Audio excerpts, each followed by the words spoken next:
Bonjour à tous et à toutes, bienvenue dans ce RDDT un petit peu spécial, vous commencez à connaître la chanson. Car non content de vous faire des reviews de BD, de comics ou de manga, j'ai envie de dire tout à fait classique dans la bagnole avec Nico, il m'a pris la furieuse envie d'aller rechoper des chroniques qu'on avait pu faire ici et là dans les lives du mois avec le copain. Bah oui, si vous vouliez trouver le titre, fallait farfouiller, celui qui a loupé le live c'est mort, là au moins ils seront répertoriés en tant qu'RDDT. Mais des RDDT hors série dans les conditions du live, donc ne vous étonnez pas, lors de votre visionnage sur YouTube ou à l'écoute sur les agrégateurs de podcasts, de nous entendre interagir avec le chat, avoir une réaction sur un commentaire.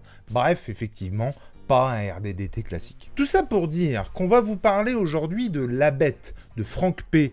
et Zidrou, édité chez Dupuis. Une histoire peu commune du Marsupilami, et on vous laisse découvrir, pour ceux qui n'ont pas vu la review, si on a aimé ou pas. Je vous souhaite un bon visionnage et une bonne écoute, je vous retrouve tout à l'heure en fin de vidéo, pour papoter 2 minutes quand même, on n'est pas des bêtes. Du coup, pour les Amiénois et pour les non-Amiénois, il y a 3 ans de cela, je pense, 3 ans de cela, au rendez-vous de la BD, Franck P. Faisait une fresque, dessinait une fresque géante, en direct, pendant les rendez-vous de la BD, le festoche de BD d'Amiens, pour l'exposer au nouveau zoo d'Amiens. Et j'ai eu le privilège, j'ai envie de dire, le matin et l'après-midi, de voir la fresque de Franck P. Évoluer. Et j'ai trouvé ça... Il a un... c'était terrible de voir le gars debout, devant une énorme toile, plus grande que lui. Et au début, faire des crayonnés... le matin, tu vois, c'était pas très, on distinguait pas trop ce qu'il voulait faire. Et quand t'arrives 3 heures après, il commence. Enfin, c'était vraiment quelque chose d'exceptionnel. J'ai trouvé en direct, tu vois ça. Et donc Franck P, je l'ai découvert comme ça. Et après, j'ai pas lu d'autres choses beaucoup de lui, mais j'ai surtout regardé parce que c'est un super dessinateur, c'est un super artiste. Et là, on a lu donc avec toi, on a lu tous les deux La Bête. Donc effectivement, voilà. Vanessa La Bête, c'est une allitération du Marsupilami tout à fait. Alors, en fait, alors, on va faire le pitch très vite. Pour le coup, c'est un projet où on rend plus réaliste des héros de BD. Là, en l'occurrence, il y a donc le Marsupilami, le marsupial. Mais ils avaient fait ça, il me semble, avec Spirou, sinon j'ai des conneries dans ça ou... En le rendant, salut Ayana, bisous. On a le spécialiste Monsieur Vincent qui va pouvoir nous dire ça. Qu'est-ce que tu dis? J'ai pas compris, j'ai pas entendu. Ils ont pas essayé aussi de rendre plus réaliste Spirou également. Il me semblait qu'il y avait une BD si, il me semble, il y a une BD, ouais, pour un roman graphique pour Comics Discovery. Un roman graphique sur Spirou. Sur Spirou, ouais, tout à fait. Un magnifique roman graphique. D'accord. Et donc, effectivement, là, c'était... Alors, on va pas se mentir, hein, c'était une grosse clacasse. Alors c'est une grosse clacasse qu'on avait vu venir, faut dire ce qu'il y est. Oui, parce que, je sais pas de toi de ton côté, mais moi de mon côté, j'avais triché un peu parce que je l'avais feuilleté dans les différentes librairies, en particulier quand je suis allé à Montpellier, et même à Nîmes. J'ai feuilleté, j'ai discuté d'ailleurs avec le libraire à Nîmes, là où j'ai acheté mon Doomsday Clock. J'ai discuté avec lui, il connaissait Franck P aussi, le gars. La BD, enfin, l'objet, déjà, est magnifique. Et effectivement, ouais, une grosse claque dans la mouille, mais comme j'ai rarement pris ces derniers temps, vraiment. Pour le coup, Vincent nous dit, oui, tout à fait, j'ai bien conscience que c'est pas Zidrou et P qui ont fait Spirou et Fantasio, mais je pensais qu'il y avait quelqu'un, donc apparemment c'est... Si. Sen, c'est ça. Je sais jamais comment on dit. Il me semble, ouais, totalement. Santé qui a revisité Spirou, ouais. Je pensais à ça du coup. Mais non, je savais que c'était pas Zidrou ni P. Et donc, clacasse, parce qu'effectivement, je l'avais feuilleté. Le format interpelle. Le truc coûte 23 balles et franchement... Et ça les vaut, quoi. Enfin, je veux dire, c'est... Au niveau de l'objet, déjà. Et totalement. Ouais. Au niveau de l'objet, je trouve que ça les vaut. Et puis, c'était une clacasse qu'on avait vu venir aussi parce que on en avait parlé un petit peu avec Matt, avec Spider-Matt, qui, du coup... alors, je sais qu'on en a parlé avant qu'il le lise. Je sais pas si c'est nous qui avons fait... Enfin, quand je dis nous, c'est le groupe. Hein. Nous qui avons fait que il a lu le truc ou s'il en avait l'intention. Mais en tout cas, il en a fait donc une chronique dans la rubrique Geek et il disait que tout le bien qu'il a pensé de ça. Pourquoi tu te marres? Non, je te dirais en off. En off. Et du coup, effectivement, Bah, c'était bien, quoi. Il avait raison, le Mathieu. c'est ça, on est sur. Alors j'ai l'impression, tout à l'heure tu parlais de Spirou, j'ai l'impression que depuis ils ont une volonté avec Spirou et maintenant avec le Marsupilami de comment dire, de rendre plus accessible, enfin de rendre adultes certains de leurs personnages phares. Parce que clairement, Marsupilami et Spirou, c'est de la BD jeunesse. Et là, avec ce titre qui narre les origines du Marsupilami par Zidrou et Frank P, donc c'est des origines qui sont inédites par rapport à ce qu'on peut connaître du Marsupilami. Il évolue pas du tout dans son milieu, il est en Belgique. On n'est pas dans la jungle en Amérique du Sud, on est à Bruxelles. Et c'est un titre. Alors, il est fort à plusieurs égards parce que c'est une chronique sociale de la Belgique des années 50. On suit en parallèlement un petit garçon avec sa mère qui vit seul. On suit aussi un instituteur de ce petit garçon qui va découvrir le Marsupilami. C'est tout simplement, en plus d'être un bel objet, c'est une BD magnifique, c'est beau, c'est bien écrit, les dessins sont juste comme il faut, parfaits. Alors je sais pas si ça te l'a fait toi, mais moi j'avais l'impression d'y être, d'être dans la Belgique des années 50, et j'avais l'impression aussi d'être dans un film, quoi, vraiment, de voir un film, je sais pas. Ah mais complètement. Des films qu'on a vus quand on était petit, des années 60, genre Louis de Funès, Bourvil, etc.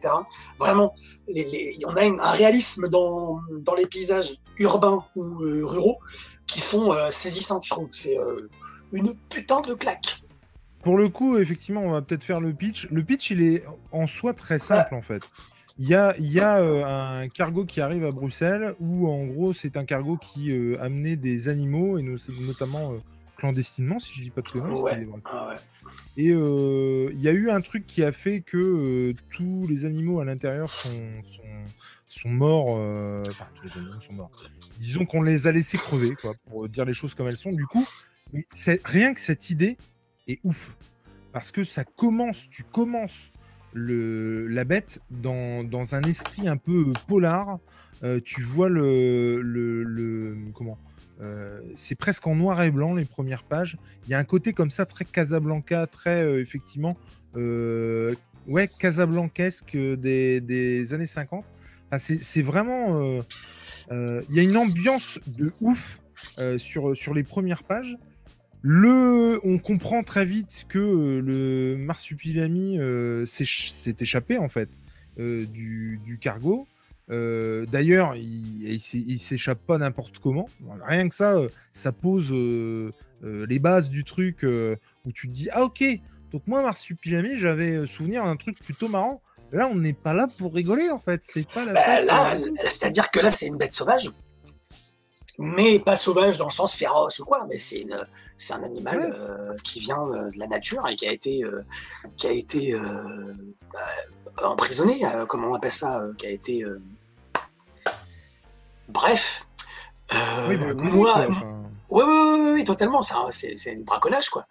Et je trouve que j'ai adoré la façon dont il est. Finissons le pitch quand même, du coup, attends. Ouais, mais le pitch, il est fini, le pitch. Non, il est pas fini. J'ai pas fait le pitch tout à l'heure, déjà. Bah non, tu dis on suit ça, mais tu suis pas l'histoire. T'as pas raconté l'histoire. Et du coup, effectivement, il y a donc un gamin avec sa mère où tu apprends très vite que elle l'a eu avec un nazi pendant la Deuxième Guerre mondiale. Et donc, la vie, c'est compliqué, hein, que ce soit pour elle ou pour lui, qui se fait pourrir à l'école. Et entre parenthèses, ça, on en parlera, mais je vais déjà finir le pitch. Et du coup, il a pour habitude de ramener un peu tout ce qu'il trouve en ce qui concerne les animaux chez lui, et il s'avère que le gamin va tomber sur le marsupial et le ramener chez lui. Donc en gros, c'est ça le pitch, voilà, du truc. Et effectivement, tu rebondiras dessus après, mais en fait, je m'étais jamais fait la réflexion, c'est-à-dire qu'on a toujours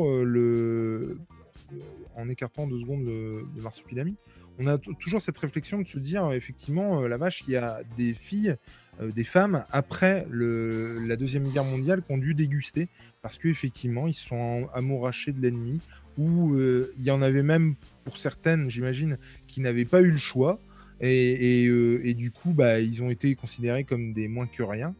Et je n'avais jamais pensé à leur progéniture. Et rien que pour ça, mais ce titre, il est ouf, parce qu'il te fait prendre conscience d'un truc que tu n'avais jamais vu, en fait, que tu t'es jamais dit.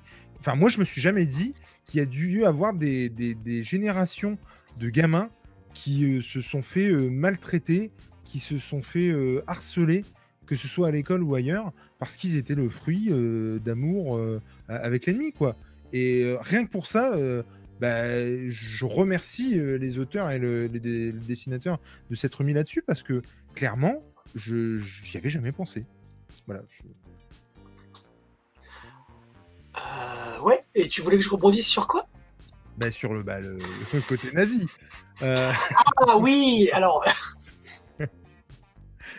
Mais non, mais oui, tu non, comprends mais... ce que je veux dire. Oui, tout à fait, parce que c'est en plus de tout ce que je disais tout à l'heure, le fait qu'on suit les pérégrinations d'une petite famille avec sa mère et son fils, et le petit garçon, et aussi un instituteur. Effectivement, c'est très...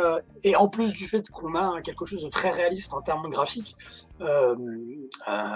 effectivement, il y a quand même ce côté historique qui n'est pas à négliger, et qui, comme tu dis, on s'imagine... Enfin, on l'oublie rapidement, les enfants.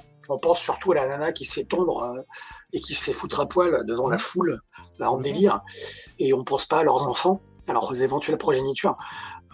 Mais le point nazi, selon Vanessa. Mais effectivement, c'est un point oublié. J'ai pas dit un point de détail. C'est un point oublié de la Seconde Guerre mondiale, qui est bien mis en exergue, je trouve, par Zidrou dans La Bête, parce que justement, ça me fait penser que en lisant la BD, on n'est pas centré sur le marsupilami. Ouais. On le voit, il interagit, il agit, mais c'est pas lui l'important. L'important, c'est justement la relation que le petit bonhomme entretient avec sa mère, l'histoire qu'elle a. Parce qu'on le voit par moments, je spoil pas, hein, parce qu'on peut l'imaginer, par moments, elle se remémore son histoire avec son Allemand, avec son gentil nazi. Et moi, je trouve que ça prend aux tripes, c'est justement ce côté de l'histoire. C'est très émouvant, très. Alors, Zidrou, qu'on connaît Zidrou, c'est vraiment le gars sûr, j'ai envie de dire. Mais là, c'est magnifique. C'est quelque chose de magnifique. Si je pouvais mettre une note sur 20, je mettrais plus que 20. Vraiment. Parce que ce titre, il est parfait. Il y a tout ce qu'il faut, tout ce que j'aime dans la BD ou dans le comics. C'est tout ce que j'aime. Tout ce que j'aime, tout y est. Il y a de l'émotion. Et en plus, il y a rien, il n'y a pas de, comment dire, il n'y a pas de méchanceté dans ce titre. Je sais pas si tu vois ce que je veux dire. Il n'y a rien de négatif. Non, je suis pas d'accord, pour le coup. Ouais. Ah non, il y a de la méchanceté grave dans ce titre. Que ce soit pour le marsupilami, pour le boss ou pour la femme. La méchanceté, elle est en second plan. Je trouve que c'est pas ça qui est mis en exergue. Je trouve que ce qui est mis au premier plan, oui, il y a de la méchanceté, mais ce qui est mis au premier plan, c'est justement la manière dont vont s'en sortir la mère et son fils, et puis le marsupilami, et puis l'instituteur aussi du petit bonhomme, parce que les méchants, entre guillemets, on les oublie vite, quoi. Et ils vont avoir un retour de bâton, d'ailleurs, ces méchants, à un moment donné dans l'histoire. Et je trouve que justement ce titre il est profondément positif par rapport à ce qu'on peut lire d'histoires qui se déroulent quelques années après la Seconde Guerre mondiale. Voilà, je trouve que c'est un titre parfait, jetez-vous dessus, vraiment, il y a les yeux fermés, enfin ouvrez-les quand vous allez lire, mais... C'est 24 ou 23 €, je me souviens plus. 23 balles, je crois, c'est 23 balles, il me semble, 23, 24 balles. Que j'ai demandé, mais du coup, On est à 240 dirhams. On est sur un format plutôt carré du coup, hein, Ouais. et ça aussi, ça dénote avec ce qu'on a l'habitude de voir, et ça gâche pas du tout. Franchement, c'est super bien. Et puis encore une fois, l'objet. Alors, c'est en combien de tomes? C'est justement le truc. Alors, c'est C'est-à-dire que moi, exactement ça. je m'attendais à un tome unique en fait. Je pensais que c'était une Et, histoire unique. et Et la arrivé à fin, la fin, ouais. j'étais en même temps emballé. 24,95. Merci Vincent. J'étais à la fois emballé, mais à la fois déçu, parce que du coup, je me suis dit, ah, ils m'ont chopé, et j'ai pas la fin, quoi. Et on l'aura à coup sûr. Mais non, c'est super chouette. Franchement, j'ai pris un pied, comme on l'a dit, une clacasse, que ce soit au niveau du dessin ou que ce soit ce que ça raconte. Et puis, il y a des scènes où t'es... je veux dire, il y a un moment donné où, encore une fois, sans spoiler, hein, le marsupilami, alors il l'appelle longue queue d'ailleurs, en flamand, parce que ça c'est En pareil, flamand, tu il vois. l'appelle parce que ça. Oui, oui, oui, oui. Ça ancre vachement, je trouve, géographiquement, de parler comme ça en flamand. Et C'est pas du flamand, c'est du wallon. Hein. ouais, oui, non, j'ai du flamand, oui, non, t'as raison, effectivement. Et pour le... Putain, si on nous entend maner, qu'on va se faire défoncer. Mais en l'occurrence, c'est... Donc ça ancre bien le truc géographiquement, déjà. Et puis, non, c'est... Oui, il se retrouve dans une posture à un moment donné, je sais pas si tu vois de quoi je parle. Il y a un moment donné où il s'échappe et il se retrouve dans une posture délicate, dirons-nous. Totalement. Et moi, ce moment-là... Et pour la première fois, alors que j'ai déjà lu du Marsupilami, c'est pas celui que j'ai lu le plus, mais je n'avais jamais vu le Marsupilami marcher comme un singe, marcher comme un gorille, tu sais, avec les pattes comme ça. Là. Et je n'avais jamais vu, et je trouve que rien que ça le crédibilise et ça le rend réaliste de dingue. Et puis moi, il y a un côté enfin, je sais pas si toi tu l'as ressenti comme ça. Vas-y. Mais le côté un peu E.T. Enfin, moi je trouve que ça pue le E.T. de Spielberg. Bien sûr. Et non, c'est vraiment, vraiment chouette, quoi. Alors, ça, puis Stranger Things, du coup, qui lui-même est inspiré d'E.T., mais avec le côté, justement, de l'adulte qui s'occupe de la mère et qui la protège, quoi, quelque part. Non, moi, c'était une super clacasse et on ne peut que vous encourager à... même si Firepower, c'était plutôt sympatoche, voilà, mais c'est à des années-lumière comment ça s'appelle, de la bête. Et mais rien. Est-ce que tu te rappelles comment est le titre, La Bête? En fait, si vous voulez, donc on a les premières pages, il me semble, hein, qu'on a une espèce de scène post-générique, ou pré-générique plutôt, et puis d'un seul coup, en fait, on a La Bête en rouge sur un fond noir, ou en tout cas un truc un peu crade, sur une double page. Et là, pour le coup, tu vois, tu parlais de cinématographique tout à l'heure. Ouais. À partir du moment où tu as une page, une double page, tu as vraiment l'impression d'être en cinémascope, du coup. Surtout quand tu le lis en numérique. Ouais, oui, parce que ce soit en numérique ou pas. T'as vraiment un cadre qui s'ouvre avec les deux. Ouais. Exact. Et La Bête comme ça. T'as un prologue en fait. Je sais pas si t'as remarqué, justement, mais là on parlait de tome 2. De tome 2, mais je sais pas si vous le voyez ici. Oui, ça j'avais bien aimé aussi. Ouais. Et la petite référence au fait qu'on est sur un premier tome, c'est top. Non, c'est un titre que je vais m'acheter en physique, en dur. Moi aussi, je pense que je vais me l'acheter et je ne me lasserai pas, je pense, de le relire. Ouais, c'est clair. Puis de le regarder surtout, parce qu'il y a au début, surtout, tu as des doubles pages muettes qui sont formidables, qui sont époustouflantes. Ah, mais complètement. Complètement. Et alors, c'est quelque chose d'ailleurs, et je suis désolé de revenir là-dessus, mais c'est ce que j'aimais aussi sur Firepower. C'est-à-dire que j'adore quand les gens s'autorisent à faire du muet. Et il y a beaucoup de cases aussi dans Firepower où je me suis dit, en fait, merde. Firepower, on l'a pas dit, ça, effectivement, mais les 7-8 premières pages, elles sont muettes. Et moi, j'avais vraiment Ouais. l'impression qu'on allait continuer comme ça. Et j'ai été un peu déçu, effectivement, quand j'ai eu les premières bulles. Parce que je me suis dit, merde, c'était vachement bien, en fait. Qu'on allait continuer comme ça. Ah, mais ouais, en fait, il parle pas du tout, Mais en quoi. fait, il parle pas du tout. Mais en tout cas, non, c'est ouf de se dire. Parce que moi, j'ai une théorie là-dessus, c'est-à-dire qu'à chaque fois qu'on te hype sur un truc, t'es obligatoirement déçu. Et la preuve en est que non, puisque je me suis auto-hypé. Tous les gens que j'ai croisés m'ont dit que c'était génial. Zoé, à la librairie, m'a dit que c'était super. Et mais bon Dieu, qu'elle avait raison et que Spider-Man avait raison et qu'on ne peut que vous conseiller d'aller sur ce titre. C'est clair. C'est une tuerie, que ce soit graphique au niveau du scénario. Voilà. Est-ce que tu as des choses à redire, mon petit lapin? C'est-à-dire que non, mais si, je t'y voue sur la bête, quoi.